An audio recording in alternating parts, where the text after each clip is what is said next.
Lero mumanya serebu onkuletedde mwana muwala ayitibwa Scarlett Johansson ngono omuzanyi wa filimu okuva wali mu Hollywood. Nkwaniriza ku Falke official mukutu okawo ogenda okuyita okumanya ebyo n'ebikwata ku baserebu wamu n'abantu abatutumufu okuva wano mu ggwanga Uganda ne wabweru wa Uganda okugeza America, Philippines, England, Nigeria, Ghana wa kasitaberanga mututumufu era nga celeb ogenda kubanga omufuna gwe kyolina okubanga okola ku subscribinga ebisigadde tuberenga tubitambuza bulungi. Kati mugambye olunaku olwaliro nkuletedde mwana muwala ayitibwa Scarlett Johansson ngono muzanyi wa filimu lukule wali mu ggwanga erya America oba mu Hollywood.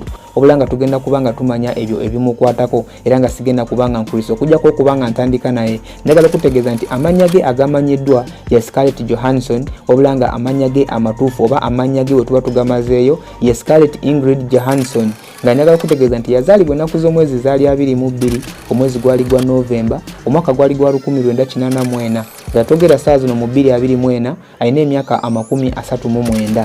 Yazaalibwa wali mu kabuga akayitibwa Manhattan, New York, United States era nga mwana muwala ono nzalwa ya America. Otogera saa zino oba oyagala okumusisinkana nga oli faani we nga wandyagadde okubanga omulabako njagala kutegeeza nti alina ennyumba ekubisibwamu miliyoni 4 eza dola era nga esangibwa wali mu New York. Ennyumba eno erimu ebisenge ebisulwamu 2, erimu ebinaabiro 3, eriko dining room, eriko library, eriko swimming pool eri bwaguuga wamu ne garage. Njagala kutegeeza nti mwana muwala ono eddiini ye tetegerekeka bulungi, so wobanga ojimbuziza yes nja kuba sikulimba eddiini ye tetegerekeka bulungi jagoberera wabulanga ku mirimu egimuwa akasente. Njagala kutegeeza nti mwana muwala ono modo, muyimbi, screenwriter atera nga voice actor. Obuwanvu bwe bulimu fuuti 5 n'obutundutundu 4 atera nga njagala okugamba nti azitowa kilograms 57.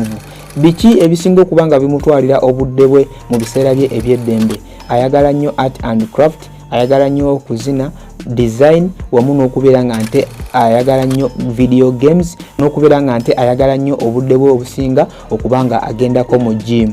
Agamu ku masomero ge yasomeramu kuliko essomero eriyitibwa PS041 Greenwich Village. Yasobola okubanga yeeyongerayo n'emisomo gye ku Lee Strasberg Theatre and Film Institute era ng'eno bwatyo gye yasobola okubeera nga nte afuna degree mu mirimu gino egy'okuzanya firimu.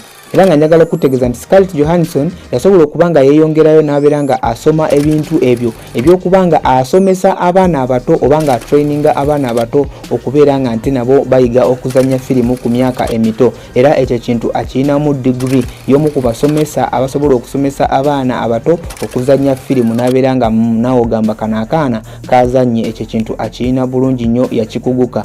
Bazadde ba Scarlett Johansson kuliko Melanie Sloan era ngono ye maama we wamu ne Kirsten Johansson era ngono ye taata we.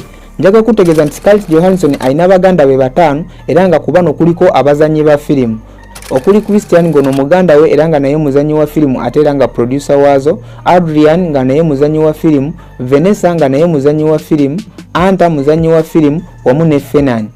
Otogera saa zino mu 2024 njaga kutegeeza nti Scarlett Johansson mufumbo era nga mufumbo ku comedian ayitibwa Colin Yost. Abamu kuba ex-boyfriend ba mwana muwala ono ayitibwa Scarlett Johansson bazze ayagalana nabo nga tanaba kubanga amitinga bawe gwalina mu mwaka guno ogwa 2024 ayitibwa Colin Yost. Njaga kutegeeza nti mwaka ogwa 2018 paka 2011 Scarlett Johansson yali mukwano ne Ryan Reynolds era nga njagala kutegeeza nti ate mu mwaka ogwa 2014 paka 2017 yali ne Roman Duriak. Ngera njagala kutegeeza nti Scarlett Johansson alina abaana 2 ng'omu yamuzaala mu Roman Duriak omulala nga yamuzaala n'omusajja gwali naye essaawa zino ayitibwa Colin Yost. Scarlett Johansson yatandika ddi okuzanya firimu? Njaga kutegeeza nti yayingira industry eno ey'okuzanya firimu ng'alina emyaka gyali 8 gyokka era nga njaga kutegeeza nti yatandika okuzanya firimu mu mwaka gwali gwa 1994 era nga njagala kutegeeza nti omwaka gwali gwa 1994 bw'atyo n'asobola okubanga alabikira mu firimu ye eyasooka ng'era eno yali Fantastic Comedy North era nga njagala kutegeeza nti okuva n'olwo yasobola okubanga amanyikwa era najja nga aweebwa roles ez'enjawulo okubeera nga nte afuuka omuzanyi ow'enjawulo okugeza nga mu 1996 wali firimu yayitibwa Money and Law n'omwaka ogwa 1998 yalabikira mu firimu eyitibwa The Horse Whisperer. Wabula nga mwaka gwali gwa 2003 yasobola okujjanga omuzanyi omukulu oba main character mu firimu eyitibwa Lost in Translation era ngeno firimu yamuyamba okubanga anominatingibwa mu Golden Globe nominations eza Best Actress. Kugambye nti mwana muwala ono yatandika okuzanya firimu mwaka gwali gwa 1994 era nga njagala kutegeeza nti newe togera bino mu 2024 akyazanya firimu.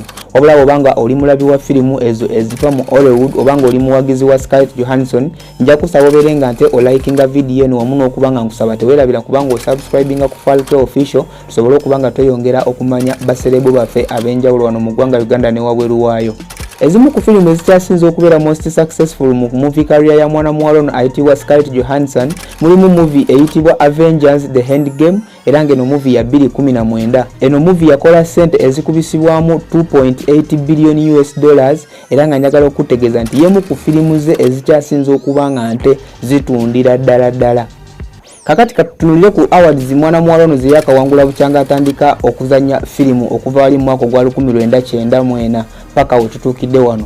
Njagala kutegeeza nti bukyanga atandika okuzanya filimu yakanominatingibwa emirundi 1019 mu categories ez'enjawulo wabula nga ku mirundi 1019 yakawangulako awards ziri 42 era nga njagala kutegeeza nti Scarlett Johansson ono yakalabikira mu filimu ziringa 6 bukyanga atandika okuzanya filimu era nga ezimu ku ezo filimu ezifuuse ensasage mulimu filimu eyitibwa Iron Man 2 ngeno ya 2010 ne mubamu Avengers 2012 ne mubeeramu Captain America The Winter Soldier ngeno ya 2014 Captain America Civil War 2016 Avengers Infinity War 2018 Avengers Endgame 2019 wamu ne Black Widow. Ezo nga ze filimu ezisinze okubeera nga nte zimufuula kyali. Njagala kutegeeza nti mu ba best friend we mu industry ey'okuzanya filimu omukulu ono ayitibwa Chris Evans ngera naye muzanyi wa filimu okuva wali mu Hollywood yomu ku bazanyi mikwano gya mwana muwala ono ayitibwa Scarlett Johansson era ng'ono bazze bakola naye mu films ez'enjawulo mu company eya Marvel. Favorite actor we Robert Downey Jr. era ng'ono naye muzanyi wa filimu wabula nga agamba nti ono okusinziira ku talent gy'alina wamu n'amaanyi g'akozesa nga azanya filimu n'obwagazi bw'ateekamu birimu ku bimufuula okuba nga nte abeera favorite actor we. Ate nga favorite actress we mu Hollywood ye Emily Blunt. Ate ng'omuntu yamusikiriza okubanga azanya filimu ye Meryl Streep era ng'ono Scarlett Johansson amutwalira ddala okubanga role model we mu nsonga ez'enjawulo naddala ezo ensonga ez'okuzanya filimu era nga omuntu omulala yamusikiriza okubanga azanya filimu yali jjajjawe omukyala ng'ono bambi yamwencouraginga nnyo mu myaka egyo egy'obuto nga amukubiriza okubanga nte actinga. Ezimu ku filimu ze ezisembyewo mu mwaka guno ogwa 2024 oba ezimu ku filimu zasembyewo okubanga alabikiramu bagiyita Fly Me to the Moon era nga movie eno yali lizingiddwa omwaka guno gwennyini gwe tulimu. Movie eno eri romantic comedy era nga njagala okutegeeza nti kamovie kano wandikanoonyezaako n'obeera nga nte olaba obuwomu bwako bakayita Fly Me to the Moon ke kamovie Scarlett Johansson kasembyeyo okubanga nte alabikiramu. Kakati yesaawa tutunulire ku byobugagga bwe. Nga bwe tuli mwaka gwa 2024 njagala kutegeeza nti ebyobugagga bya mwana muwala ono ayitibwa Scarlett Johansson bikubisibwamu milioni 165 eza dola oba tetuyinza okuyita 165 US million dollars era nga zino sente azifuna okuva mu kuzanya filimu nagambye muyimbi ate era nga modo naddala movie nga Black Widow wamu n'ezo movie zazanye nga ayita wali mu company eya Marvel Cinematic Universe. Ezo movie zimuwadde nnyo akasente okubeera nga nte ebyobugagga bye bibeera bikubisibwamu sente ezo zenkusomedde kugambye ayina ebyobugagga bya milioni 165 era nga bwatyo bwayimiridde omwaka guno ogwa 2024. Sigenda kubanga nsukawo okujjako okujjukiza gwatanaba kubanga osubscribinga ate obeere ng'osubscribinga tweyongera okubanga tumanya baserebo baffe ab'enjawulo wano mu ggwanga Uganda ne wabweru waalyo. For now, bye bye.